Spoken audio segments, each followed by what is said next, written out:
de 300. Un Steve Jobs que todos recuerdan que entró descalzo, con su jean azul, su camiseta negra, se acercó a una pizarra blanca, dibujó un cuadrado y lo dividió en 4 subcuadrados. En uno escribió escritorio y junto a ese escribió móvil. En el cuadrado inferior puso música y en el último puso táctil. Y luego se dirigió a los ingenieros y le dijo: hagan un producto Apple para cada cuadrado y olvídense del resto de los productos. Entonces, para el recuadro que decía escritorio, diseñaron la MacBook o la iMac, que es la computadora de escritorio portátil. Para el recuadro que decía móvil, diseñaron el iPhone, los celulares. Hoy nos puede faltar papel higiénico, pero nunca el celular. Para el que decía música, diseñaron el iPod. Y para el que decía táctil, diseñaron el iPad, la famosa tablet o pantalla portátil. 4 productos. Y funcionó. Apple creció hasta convertirse en la compañía más cotizada del mundo. Dice que son los pioneros de lo simple, de lo sencillo. Son parte de la revolución contra la complejidad. Fácil es el mantra de ellos, el axioma, el proverbio, fácil. Todo tiene que ser fácil para esta generación que está sedienta por lo sencillo. Incluso el diseño de Apple es sencillo. Es una manzanita, antiguamente era multicolor, ahora es de un solo color con un pequeño mordisco. Eso es todo. Y uno ve la manzanita y sabe que son los 4 productos básicos de Apple. Starbucks es otra compañía que entendió el poder de lo pragmático, de lo simple. El axioma de Starbucks es: nos concentramos en poquitos productos y nunca nos olvidamos que fundamentalmente nosotros vendemos opciones de café. La gente adoptó el menú simple de Starbucks, la filosofía de lo sencillo. El que va a Starbucks sabe que tiene esa bebida. El cappuccino, el frappuccino, el cortado, el espresso, pero no hay más de eso. En Starbucks no encontramos hamburguesas, no hay tacos, no hay burritos, no hay choripanes. No hay alguien que dice: pero la gente me está pidiendo choripanes. No, no hay choripanes. Starbucks es lo sencillo, lo práctico. Algo similar pasa con Google.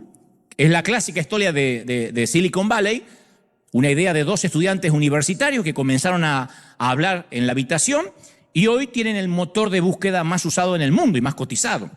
Y a la gente nos encanta el aspecto de Google. Por eso domina el mercado de los buscadores, porque cuando uno va al buscador de Google no nos damos cuenta, pero hay una cantidad de espacio en blanco. Es una página blanca. Eso habla de la simplicidad. Dice solo buscar en Google. Hay 2 botoncitos, buscar en Google y voy a tener suerte, que te ahorra muchos pasos y va directamente a tu primera búsqueda de la vez pasada. Si vas a esta clase gratuita es por la misma ofrenda, no hay problema, te la doy.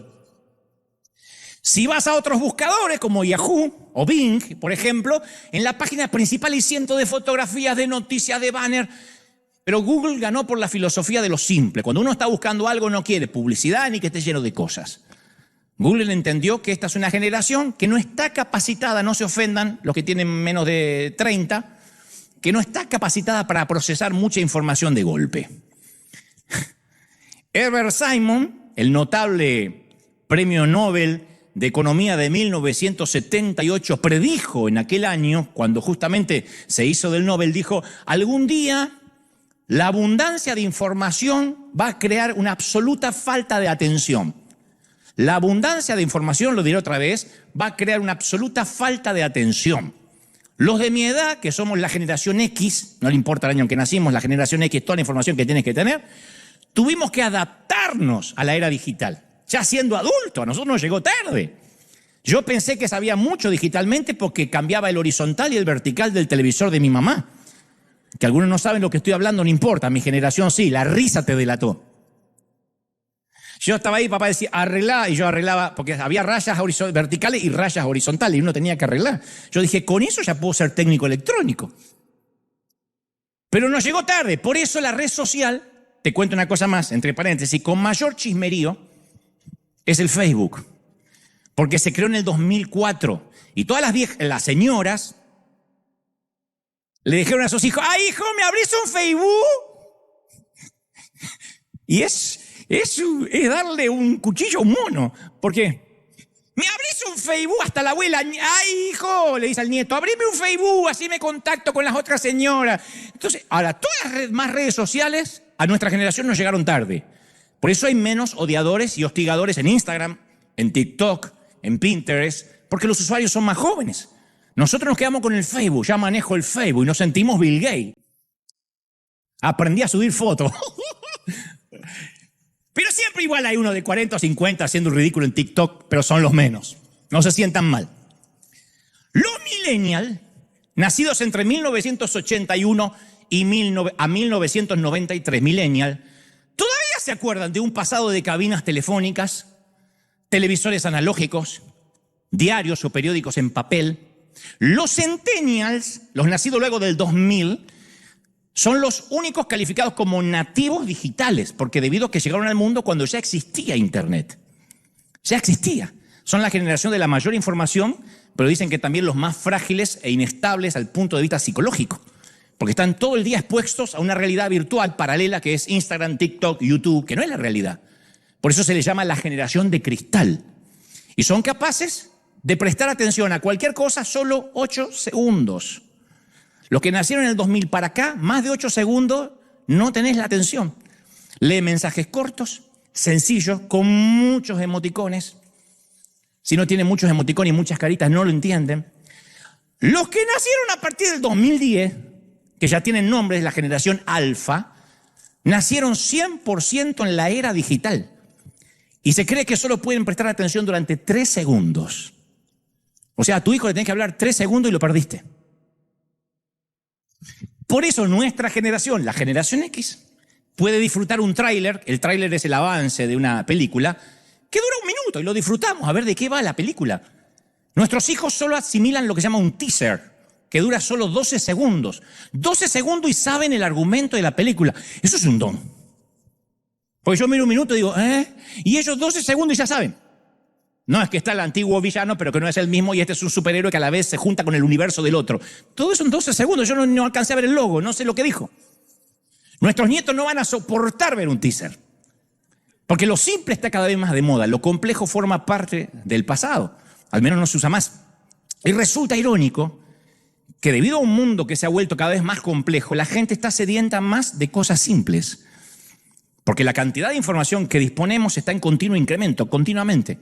El resultado de eso es un mundo complejo, complicado, con vidas atiborradas, demasiado congestionadas. Y en medio de esa complejidad la gente buscamos lo simple. Lo simple está de moda, lo simple funciona. Lo saben las grandes marcas en temas de logo, de branding, de marketing. Y la gente respondemos de forma positiva a todo lo que es simple. A un mensaje simple, a un orador que habla de manera sencilla, a un político que transmite sus políticas o sus gestiones de gobierno de manera sencilla, entendible, porque la congestión de ideas, la congestión en la vida en general apesta cada vez más, no nos gusta. No hace falta una investigación empírica para que todos coincidamos que la mayoría detestamos la hora pico, en la hora pico estar en el tránsito. Nadie dice, ay, qué bueno, me tocó tránsito y lo quería disfrutar. Nadie. Porque las rutas no se diseñaron para que circule tanta gente de golpe. Lo mismo pasa con la congestión nasal o la congestión de pecho, que es un fastidio. Toda congestión, ya sea en la ruta, en el cuerpo, en lo emocional, es un fastidio. Y muchas vidas están así de congestionadas, llenas de cosas que no necesariamente son efectivas o útiles. Entonces hablamos que hay un montón de gente que no puede avanzar y semana tras semana, año tras año, mucha gente está igual, congestionada en la vida, lleno de cosas, con una agenda sobrecargada, pero que no llega a ningún lado. Es como un hámster dando vuelta en la ruedita. Se cansa, se agita, llega muerto los viernes o los sábados, pero no siente que está subiendo de nivel. No hay progresión, no hay movimiento. A mí me sorprende con gente que después de muchos años no cambian nada, está siempre igual. Ahora me tocó ir a Argentina hace poco, me encontré con algunos amigos de años y están iguales. Y algunos me sorprende porque algunos crecieron, se educaron, leyeron. Pero después me encontré con otro que hace 30 años era bobalicón, necio y cretino. 30 años después solo se perfeccionó los 3. Sigue siendo lo mismo. Yo no puede ser. Es la misma persona, no cambió. A 3 décadas y sigue igual. Y me dicen a mí a veces como una acusación, ¿no? Como un sesgo inclusive de que perdí la humildad o la sencillez. Me dice, ya no sos el mismo de antes. ¿Cómo cambiaste de antes? Más vale que cambié. Gracias a Dios que cambiamos. Gloria a Dios que me siento menos idiota, menos canalla, más sabio, más joven. Pero algunos hacen de su intransigencia de su inflexibilidad una virtud. Dice, yo nunca cambio. Y se jactan de ser iguales hace 20 años, hace 30 años. Eso describe la anatomía de la estupidez. Gente que dice, yo no cambio. ¿Cómo que no cambio? Uno tiene que cambiar. Uno no puede criar al cuarto hijo igual que al primero. En desmérito, pobrecito del primero, pero uno está aprendiendo a ser padre. Cuando ya uno, y de ahí la frase, y es que el quinto, el sexto hijo te agarró cansado. No, es que uno aprende a ser más paciente, más tolerante. El primero tenía todas las reglas, le exigíamos todo. Estaba haciendo el servicio militar, pobrecito, estaba en el Army el primero. El último hace lo que quiere. Y el primero se suele quejar. A mí no me criaron así, porque estábamos aprendiendo, porque estábamos cambiando. La vida nos va cambiando. Y no querer cambiar, ser intransigente, es una torpeza del alma. Yo leí hace poco un estudio, que creo que te lo conté, un estudio médico que reveló lo difícil que es el cambio para nosotros los seres humanos. Alrededor de 600.000 personas por año, solo en los Estados Unidos, tienen que intervenirse con un bypass coronario. 600.000 personas por año. Y luego de hacérselo, se le dice que tienen que cambiar su estilo de vida, porque el bypass coronario es una solución temporaria. Es como un atajo para que la sangre pueda circular. No es que le ponen un corazón nuevo, es un atajo. Es una arteria que puede la sangre circular como un desvío, pero es una solución temporaria. Entonces tiene que cambiar la dieta, tiene que dejar de fumar, si lo hacía, dejar de beber, empezar a hacer gimnasia, reducir el estrés, tener una vida libre de suegra, todo lo que hace que la vida sea mejor. En esencia, el médico le dice, cambia o te mueres, viejo. Y uno podría pensar que una experiencia cercana a la muerte le llama la atención de manera definitiva. Pero el 95% de los cardíacos no cambia. Y estudio tras estudio indica que 2 años después de la cirugía los pacientes no alteran nada de la conducta. Ahora que me hicieron el bypass vuelvo a fumar, dicen. Ahora que me hicieron el bypass sigo teniendo la vida sedentaria. Y en vez de hacer cambio para vivir, eligen morir. El cambio es así de difícil. La mayoría de los pacientes cardíacos eligen no cambiar.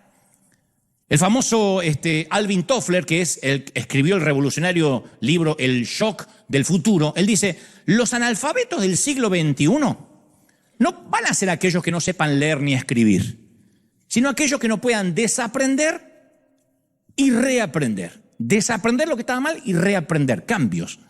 ¿Qué es lo que continuamente decía Jesús? Oíste que fue dicho, mas yo digo. A Jesús lo llevan a la cruz, entre otras cosas, porque se atrevió a desinstalar lo aprendido para que pudieran asimilar lo nuevo. Yo sé que ustedes aprendieron esto a través de Moisés, los profetas, pero yo digo, escucharon ojo por ojo y diente por diente. Yo sé que les gusta todo, dejar desdentado al enemigo. Pero yo digo, el que te hiera una mejilla tiene que poner la otra. Claro, iba cambiando lo que habían aprendido. Yo tuve que desaprender mucho en la vida y aprender otras cosas. Siempre comento que cuando yo tenía 20, podía comerme la señora vaca hecha cuádruple hamburguesa con doble pan y me mantenía delgado. Yo entraba a un McFrito y me comía una hamburguesa así, decía 2 de esas quiero. Nada, ni panza, ni nada. Hoy miro la foto de la mini hamburguesa de la cajita feliz y aumento 5 kilos. Yo solía romperme un brazo por la mañana, me lo vendaba, me subía a un avión y me iba de viaje a la tarde. Hoy me doblo un dedo y necesito 8 meses de recuperación. Y se ríen nerviosos porque les pasa. Me quedaba despierto hasta la medianoche para recibir el 1 de enero. Los 31 me quedo hasta las 2, 3 de la mañana. Hoy espero que se reciba solo, yo lo veo el otro día. Entonces, o aceptamos que estamos cambiando o nos morimos. Y me he dado cuenta que la mayoría de la gente, incluso dentro de las iglesias, opta por no cambiar, prefieren morir. En River, si tenemos algo a favor, es que pudimos leer el cambio que ocurrió en la humanidad durante la pandemia. Pudimos discernir los tiempos, que el mundo ya no es como lo conocíamos antes de enero de 2020. Así como el mundo cambió después del fatídico 9/11, del 11 de septiembre, que ya viajar en avión no iba nunca más a ser lo mismo, después de la pandemia pensar que el mundo volvió a lo de antes es una torpeza, porque la gente cambió, cambiamos. Entendimos que había que mutar hacia una iglesia simple, enseñarle a la gente a ver a Jesús con ojos nuevos, con ojos frescos, porque queremos eso, simplicidad. Y esa transición no es sencilla, porque convertirse a veces en una iglesia simple no es fácil. Es más, cuanto más hayamos vivido en la complejidad, más difícil es la transición. Entonces las iglesias complejas, intransigentes, esas que dicen no vamos a cambiar, cada vez están más anémicas. Estoy hablando de las iglesias que complican que la gente llegue a Jesús. Esas son las que luchan por mantenerse a flote, las que ponen trabas continuamente. Y la gente dejó de ser tontas. Yo dije, alguna vez se acabó el silencio de los corderos. No podemos subestimar más a las personas. Entonces, en síntesis, las iglesias abarrotadas de actividades, de lleno de rituales religiosos, o están muertas o están a punto de morir porque no vieron que necesitamos sencillez, no cambiar la doctrina. Lo que estoy diciendo es que hay un montón de iglesias que están demasiado ocupadas como para darse cuenta de que hay que cambiar. Y están lejos de esa revolución de lo simple. En ninguna manera yo estoy sugiriendo, aclaro, que la simplificación sea un cambio de doctrina, sea un cambio de nuestras convicciones. En eso no transigimos. Lo que trato de decir es que todos los días, todos experimentamos una sobrecarga de información. Y a medida que el mundo se achica por la globalización, las cosas se vuelven cada vez más complejas. Y en medio de todo ese ruido, en medio de todo el ruido y la agitación que tenemos la mayoría de lunes a sábado, en esa gran incertidumbre, ¿qué anhelamos? Lo simple, la sencillez de Jesús, la sencillez de las cosas de Dios. Porque las cosas son justamente frenéticas, alocadas, fuera de control, es que respondemos a lo simple. La complejidad de la vida hace que lo simple sea un bien preciado, algo que se anhela, algo que queremos validar. Entonces las iglesias simples, sencillas, sabemos eso de manera intuitiva. Entonces implementamos un sistema dogmático simple, delineamos un proceso sencillo para alcanzar a las personas. Aquí la gente dice, ¿qué hago para pertenecer a River? Venir. Y me quiero bautizar, ¿qué hago? ¿Bautizaste? Y dicen, ¿pero cómo? ¿No le meten un curso de 6 meses? Pero no, porque la sencillez de acercarse a Jesús es lo que hace que podamos crecer. Y esto no es alivianar, esto no es aguar lo que creemos, porque si hay alguien que es simple, Jesús es el primer revolucionario de lo simple. Se introdujo en una escena religiosa que era complicada, compleja, corrupta. Estaba atiborrada de saduceos, fariseos, herodianos, celotes, eseños, suegroseos, de todo. Y él no se manejó con esas reglas, no soportó la hipocresía. Yo te conté una vez que los líderes religiosos habían desarrollado 613 leyes.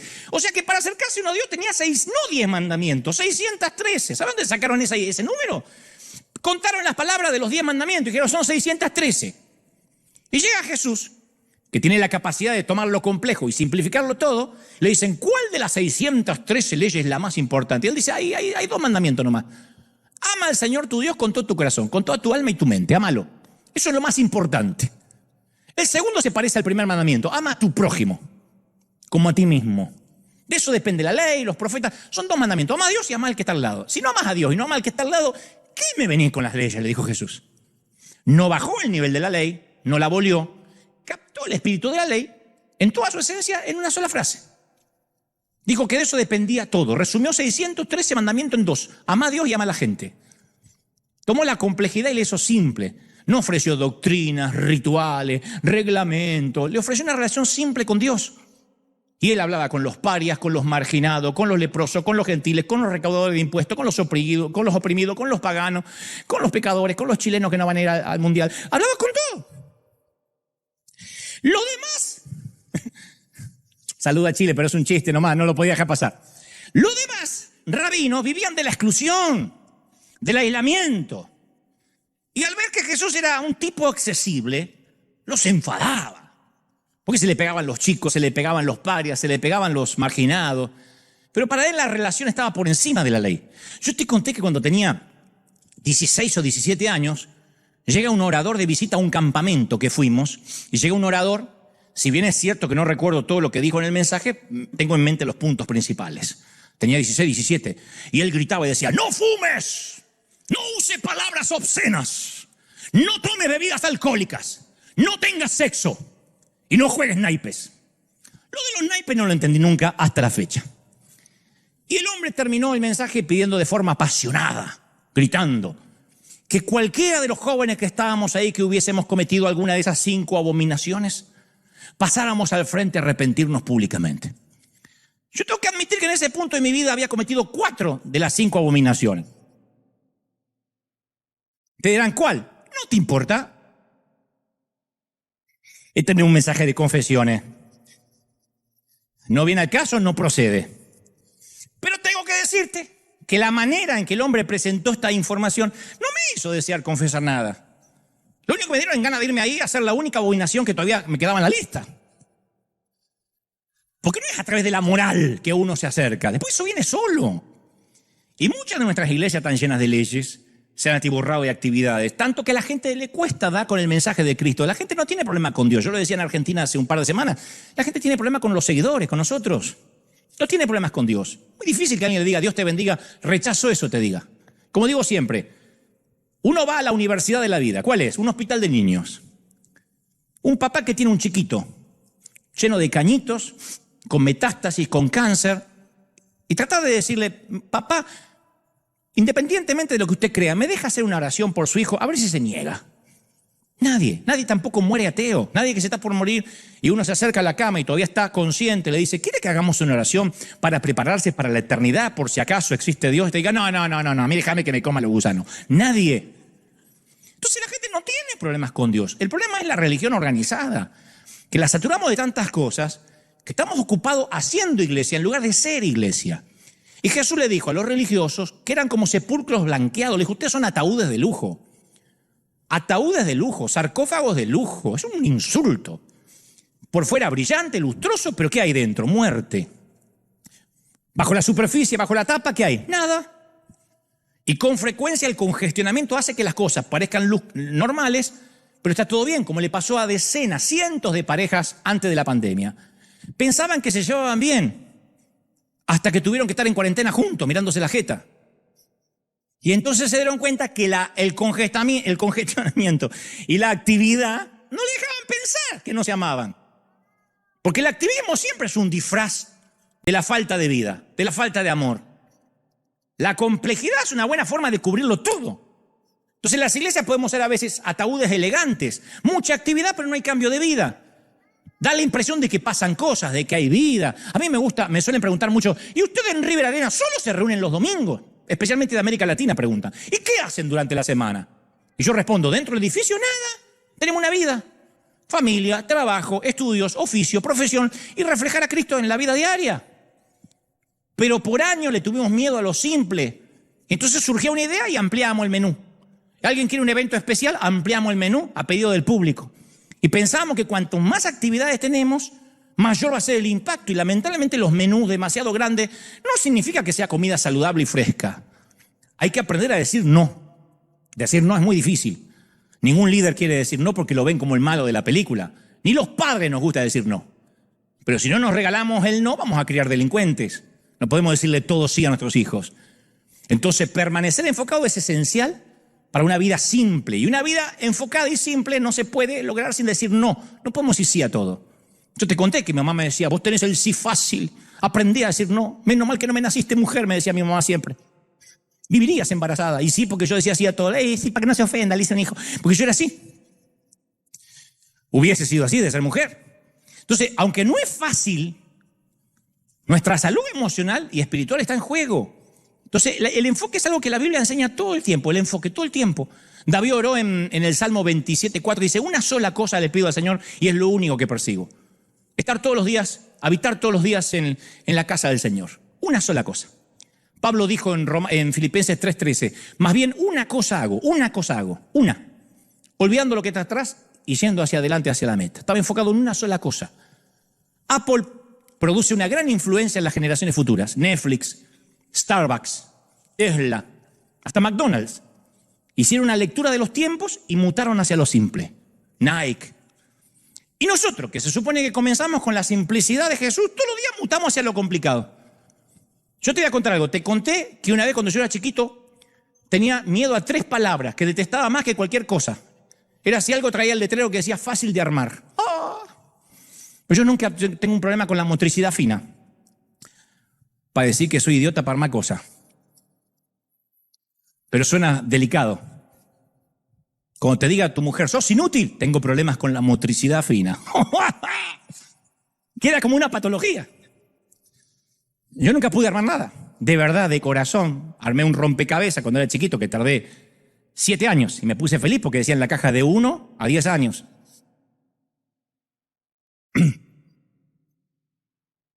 Es malo el chiste, pero también había que meterlo.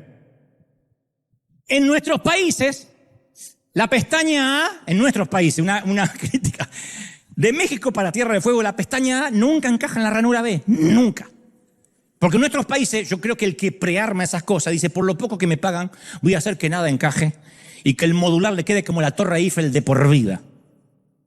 Por eso yo sostengo que el infierno se parece a Ikea. Yo siempre lo dije. No tengo base bíblica para esto, pero para mí el infierno es como Ikea. Me miran raro, yo no me meto con tu idea del infierno, vos no te metas con la mía, es mi creencia. Yo creo que uno llega al infierno y Satanás te dice, ármese su propio infierno. Y ese es el infierno. Pero algo a favor de Estados Unidos. Cuando llegué acá, descubrí que si estás haciendo fuerza y la ranura A no encaja en la B, es porque lo estás haciendo mal. Porque aquí todo está pensado para que sea simple, sencillo. Si estás haciendo fuerza como en Tijuana, como en Buenos Aires o como en Caracas, es porque está mal. De donde venimos el proverbio es, ¿para qué la vas a hacer fácil si la podés hacer difícil?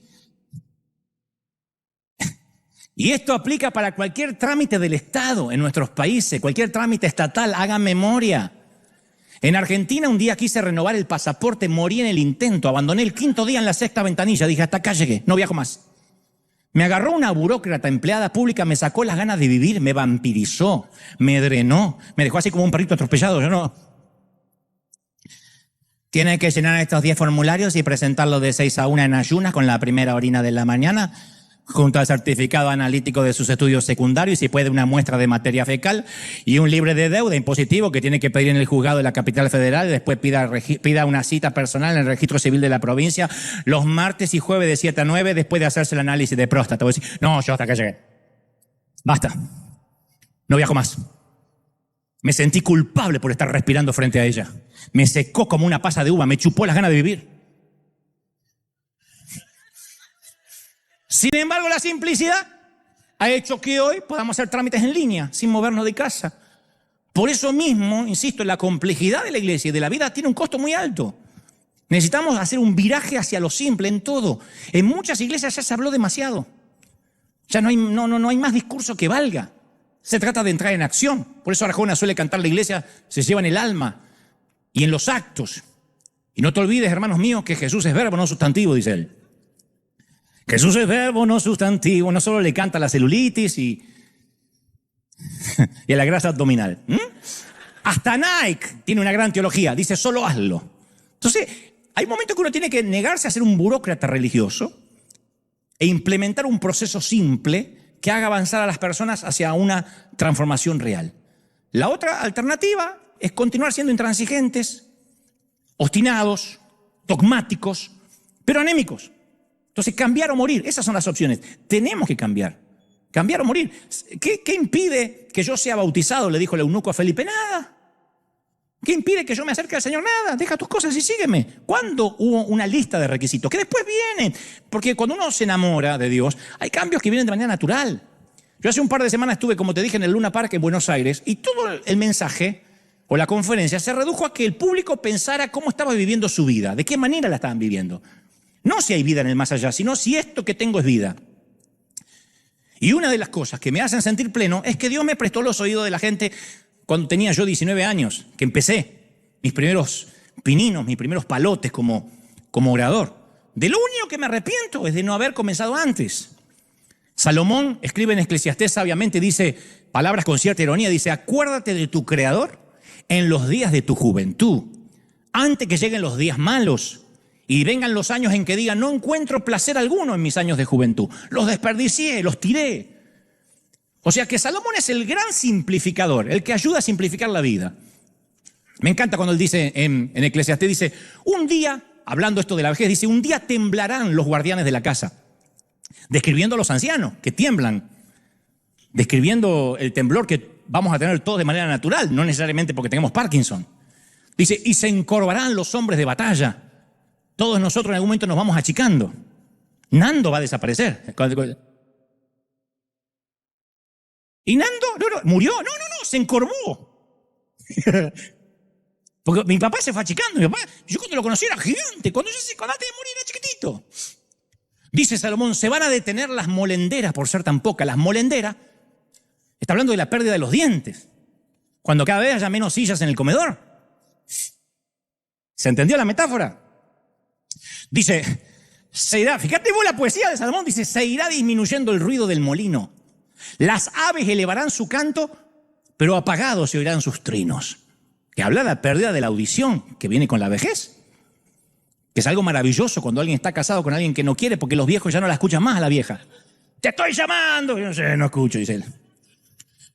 Y dice finalmente Salomón, y no servirá de nada, los años en que no servirá de nada la alcaparra. Esto a mí no lo entendía, yo fui a buscar qué era la alcaparra y vi que era un fruto verde. Después me enteré que la alcaparra se usaba como afrodisíaco. Era el Viagra en los tiempos de Salomón. Entonces, si uno considera enfocar la vida, cuando las alcaparras ya no te hagan nada, perdiste el tiempo, estás lento.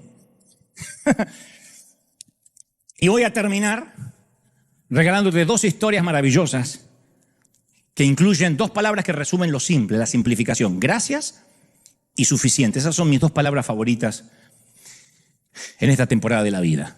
La primera tiene que ver con aquella vez que me tocó ir a Uganda, a Nihanga, África. Uno de los días, no recuerdo si era jueves o viernes, tuvimos una reunión en una suerte de cobertizo de hojalata cerca de un sembradío de maíz. Los instrumentos eran bastante viejos, algunas de las guitarras no tenían todas las cuerdas, pero todos los ugandeses cantaban, celebraban, gritaban, un griterío, pero lo hacían con un fervor. Y el que dirigía la reunión preguntó si alguien tenía un motivo de agradecimiento a la grey, a la congregación. Y una señora con un enorme pañuelo en la cabeza de muchos colores levantó la mano y dice, ¡sí! Dios ha sido bueno conmigo. Obviamente lo hacía en su idioma y me traducían, ¿no? Dice, durante 3 meses oré por unos zapatos. ¡Y miren! Y levantó su pierna para que pudiéramos verle el pie. Y tenía un zapato ordinario y gastado que cubría su pie. Y él dijo, él me dio los zapatos, 3 meses orando. Dios es tan bueno. ¿Cómo podemos dudar de la bondad de Dios? Y los ugandeses aplaudieron, vitorearon. Y yo quedé devastado. Me quedé atornillado ahí, porque en toda mi vida jamás tuve que orar por unos zapatos, ni siquiera cuando en mi familia éramos muy pobres. Y mucho menos le había dado gracias a Dios por los muchos zapatos que alguna vez tuve. Entonces descubrí que parte de la simplicidad de la vida es estar agradecido por las cosas más sencillas que a veces damos por sentado. Primera de Tesalonicenses 5:18 dice, den gracias a Dios en toda situación. Efesios 5:20 dice, dando siempre gracias a Dios el Padre por todo. Entonces se me ocurrió que lo más importante no es nuestra doctrina, ni nuestras liturgias, sino el agradecimiento. Eso es lo que nos conecta con la sencillez. Porque cuando se va el agradecimiento empieza el sentimiento de derecho. Yo me lo merezco y acá que me dan, acá me merezco. Y cuando uno cree que la vida transita por los rieles del derecho, uno se hace un canalla, un torpe, un imbécil. Cuando uno deja de ser agradecido empieza a reclamar derecho. Pero el agradecimiento es un acto de subversión contra un mundo cada vez más complejo donde nadie agradece nada.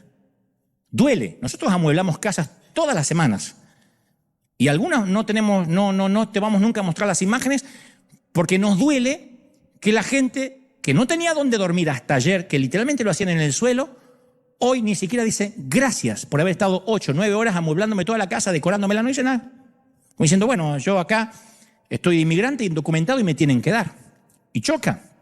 Cuando repartíamos, no son todos así, pero uno dice, ¿cómo puede ser que alguien tenga tan poca humildad? Y es ahí cuando uno se da cuenta que la humildad no necesariamente es pobreza y pobreza no es humildad. Que muchos son cretinos y no necesariamente porque les sobre dinero o porque les falte. Que el dinero en todo caso muestra lo que éramos. ¿Vieron esa frase? ¿Cómo te cambió el dinero? El dinero no cambia a nadie, muestra lo que había en tu corazón. Nada más que cuando eras pobre no le importabas a nadie. Cuando uno tiene dinero, muestra lo que había. Si eras buena gente, se ve. Si eras mala gente, el dinero te lo muestra. Pero no cambia a nadie. Cuando repartíamos comida casa por casa, llevábamos la leche y no tenían literalmente para comer. Y había gente que decía, esta marca yo no uso, pero desgraciada. No que te traiga la vaca y te la ordeñe. Leche de almendra, ordeñate vos la almendra. Así que mi primera historia tiene que ver con el gracias.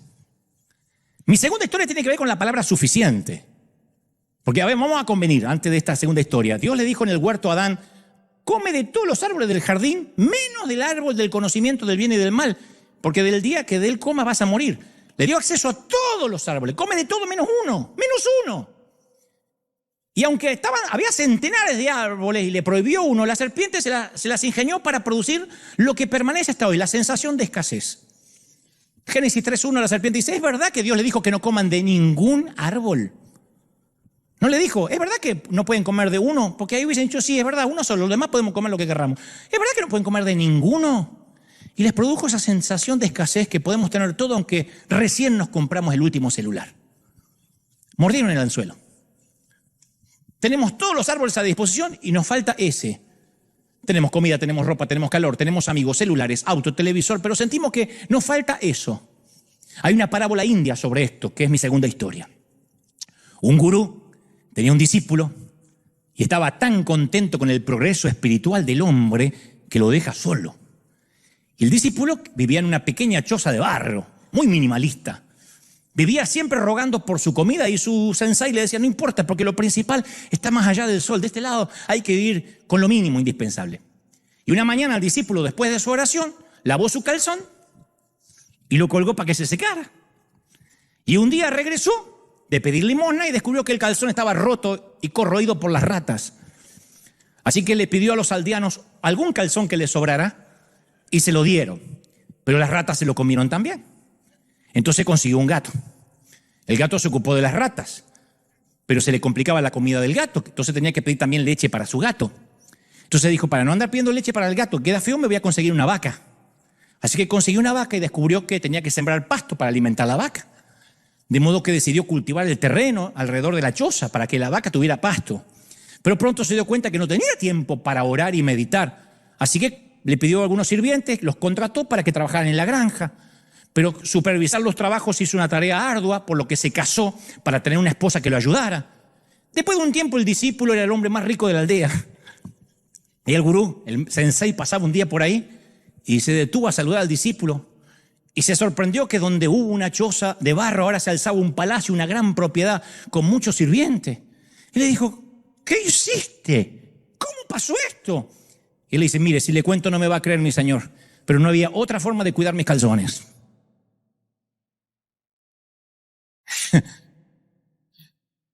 Y todos conocemos esa trampa de la complejidad. Decimos, voy a viajar liviano, minimalista, y un buen día decimos, ¿por qué estoy alimentando este elefante blanco? Piensen algunos de ustedes, no todos, si acaso no hay muchos sitios en tu casa que nunca usas.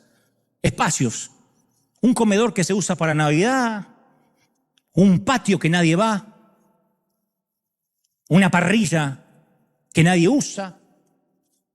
Piensa en todo y trabajás para mantenerlo. Le pasa a los ricos y le pasa a los que no lo son tanto. Tienes que trabajar para mantener un status quo que dijiste que no ibas a tener. A mí lo que más me sorprendía, lo que más les sorprendía a los ugandeses, y también me sorprendía a mí, es que ellos no cabían en el estupor de decir, ¿ustedes tienen casa para los autos? Vieron una foto en el celular y dice, ¿y esta casa quién vive? No, eso es para un auto. ¿Vive un auto? Claro, en un continente donde los niños duermen a la intemperie, a la vera del río, un garage es algo que ellos no logran comprender. Entonces vivimos en una cultura de excesos, una cultura de más, una cultura en la que tenemos que acumular para mantener los calzones.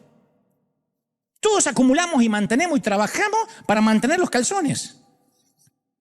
Y un montón de gente sale a la mañana temprano, vuelve a la noche para darle una vida a sus hijos que dan por sentado porque cree que todo nace en alguna parte, cae de los árboles.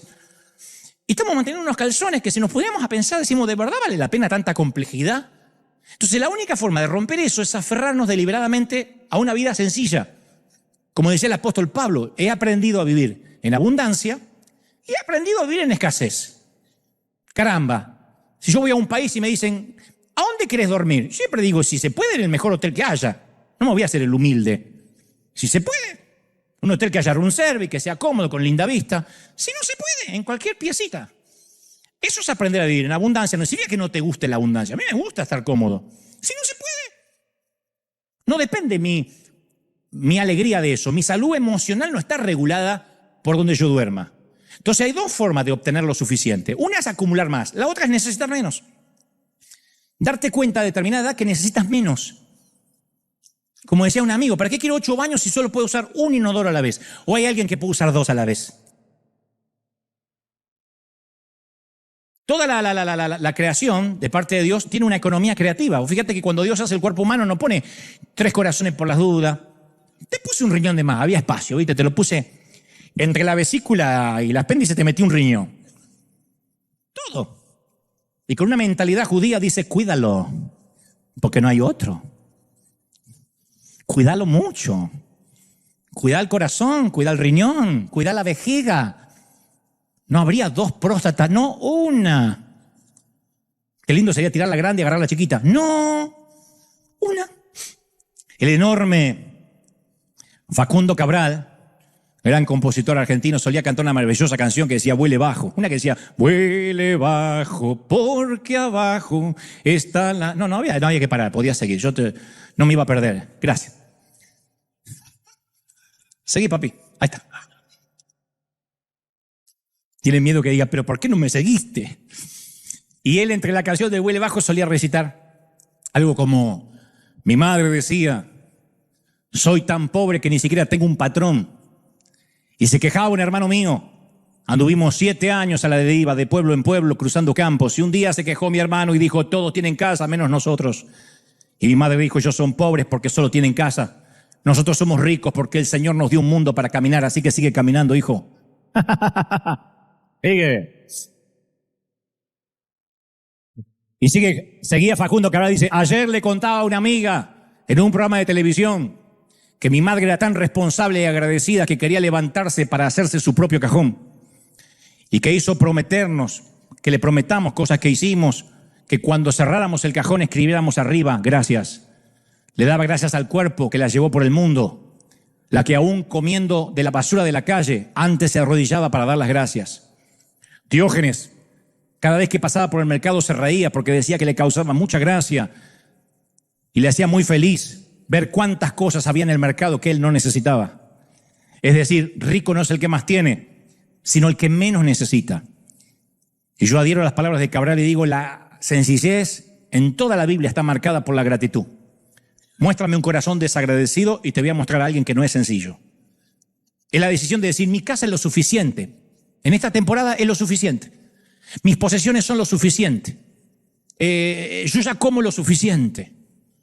Decir: esto que tengo es lo suficiente, no necesito más. Porque ni el dinero da libertad, ni las cosas. La sencillez, de hecho, va en dirección opuesta. ¿De verdad no somos felices hasta que renovemos la cocina, hasta que nos compremos un Tesla, hasta que quizás podamos ir volando a Qatar? ¿De verdad? Mira, ahora mismo estás sentado en River Arena o en un sillón en tu casa y de algún modo sientes que estás quieto. Pero en realidad estás sentado en un planeta que está girando sobre su eje a 1.600 kilómetros por hora. El planeta Tierra va a efectuar una rotación completa en las próximas 24 horas. No solo eso, sino que te estás moviendo velozmente por el espacio a unos 107.000 kilómetros por hora. Le digo esto a los que pensaban llegar a casa: si no me muevo más hasta el lunes. No me muevo más. Y antes que termine el día, encima habrás viajado más de 2 millones de kilómetros en tu recorrido anual alrededor del Sol. Pero no es orbitar lo que nos abruma, porque hagamos lo que hagamos, la Tierra va a seguir girando. Es lo que hagamos dentro del globo. Como dije, la congestión apesta, y mucho.